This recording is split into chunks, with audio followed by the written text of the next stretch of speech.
Today we'll be looking at the closing of the American West and how that affected Native Americans on the frontier. So the question is, why are Native Americans offering resistance out west? Haven't they been given their own specific lands that were left alone by the American government? And of course, that is a big hard no. They are continuing to suffer encroachment from white settlers. As Americans continue to push west, they still want more land. And then the natives had been given oftentimes prime land. And as a result, or whether there's a discovery of gold in their hills, they are then targeted and oftentimes kicked off their preordained land given by the government. You've also got the loss of buffalo in this time frame, which has, in the result, gotten rid of a whole lifestyle and way of life for native groups there. And you also got a series of continually broken treaties. Fort Laramie in 1851, 1868 are supposed to settle in Wyoming, where native groups are going to be given sanctuary and a specific set of land for their lifestyle. And over time, every 10, 15 years, these are readdressed and basically take more and more land is taken from these native groups. And it's really difficult because not only are you taking their ancestral lands that they've been living on for hundreds of years, and they really know their way of life there, so they're going to lose their way of life, one, or they're actually having more native groups nearby them they've never interacted with before, and those native groups may not be familiar with living conditions there as well. Essentially, all that's going to build up into frustration, and over about a 30-year span in the late 1800s of conflict between natives and the American government, especially post the Civil War itself. So the American government are going to send soldiers to put down a lot of Native American resistance, particularly out in the Midwest to upper Northwest.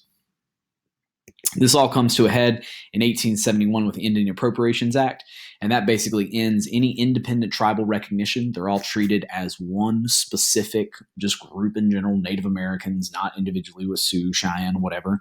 And it also is going to get rid of any previous treaties. So any land set aside or anything like that is all gone, and instead the federal government will basically dictate terms to Native groups however they feel. We've mentioned these two events before, but a quick recap. You've got the Sand Creek Massacre in 1864. That is where dozens upon dozens of natives in Colorado are slaughtered by American soldiers. And then on the flip side, a native victory is the defeat of General Custer and slaughter of he and his men at the Battle of Little Bighorn. So the question is what to do with Native Americans. If you're going to keep continuing to take their land, how are they going to fit into the American way of life?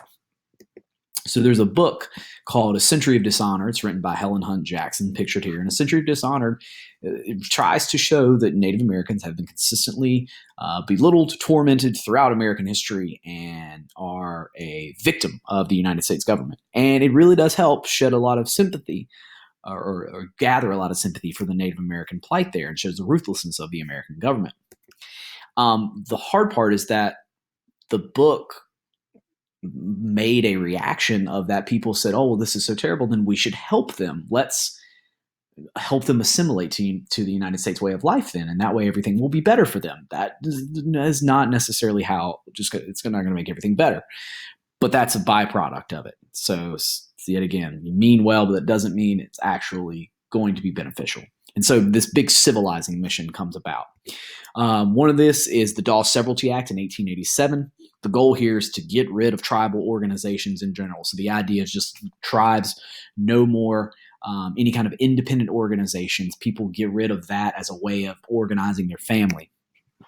And in order to promote that, the federal government will give 160 acres of land to individual families if they agree to speak English, if they agree to convert to Christianity, receive public education, get on-the-job training. And so it's meant to help, but yet again, all they're doing is basically try to eradicate any native tribal structures in any way, shape, or form.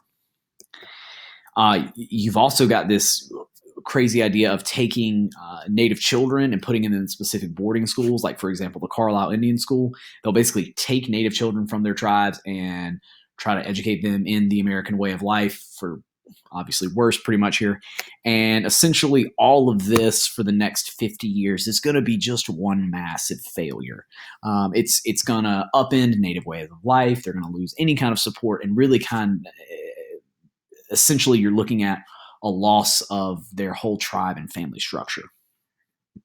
This map here showcases how in the span of about 100 years, what native land actually looked like. 1790, this is basically just before Louisiana Purchase happens, and all this untapped land that the United States doesn't even really own yet.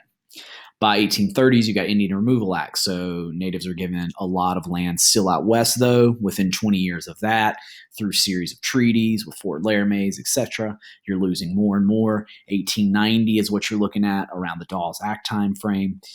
Finally, in the 1930s, a lot of this previous legislation is repealed. Natives are given citizenship. And even so, then they start to use the court system to try to get some of their traditional lands back. So this is kind of what your map looks like in the turn of the millennium in 2000.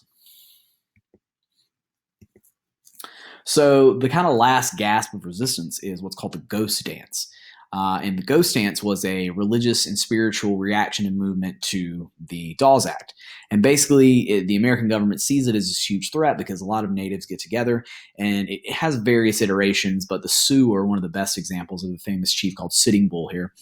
And they basically promote the idea that this dance, this ritual, by performing this, and it's fervent and believing in its nature, basically, that you will help eradicate the white presence out west, and they'll get back their old ancestral lands.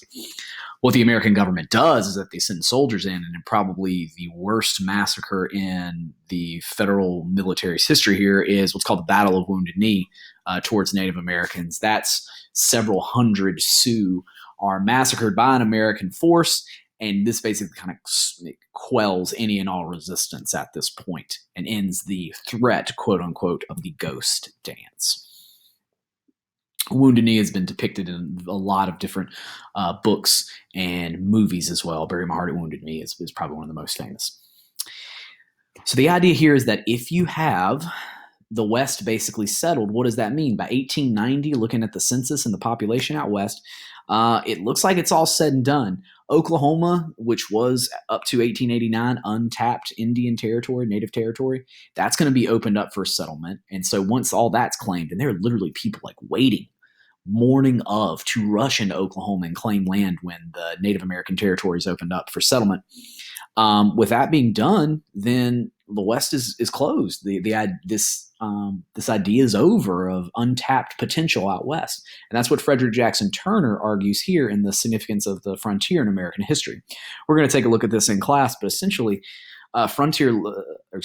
Turner loves the idea that the frontier provides this rugged individual nature, and that the American self-made man can always have the idea and hope of going west, and that it's the social leveler, that regardless of whether you were rich or poor out west, everyone started from scratch, essentially. There's no there's no delineation between the classes here. It's that you're all kind of starting from scratch there. So it becomes a social leveling, equal playing field. And that with the closing of that, the question is, where's this hope? Where's this dream for Americans now? And that's very troubling for Turner, he argues. What it really kind of ends up doing is that Americans will still want to conquer more land. We're kind of consistently been doing that for the last 100 years post-American Revolution. And so now we'll start looking outside of traditional borders of the continental United States, outside of North America in general. And that's what you'll see in what we call this age of imperialism next, particularly culminating in the Spanish-American War, which we'll be talking about later. So Turner's frontier thesis we'll be looking at in class, so be prepared for that. Thank you.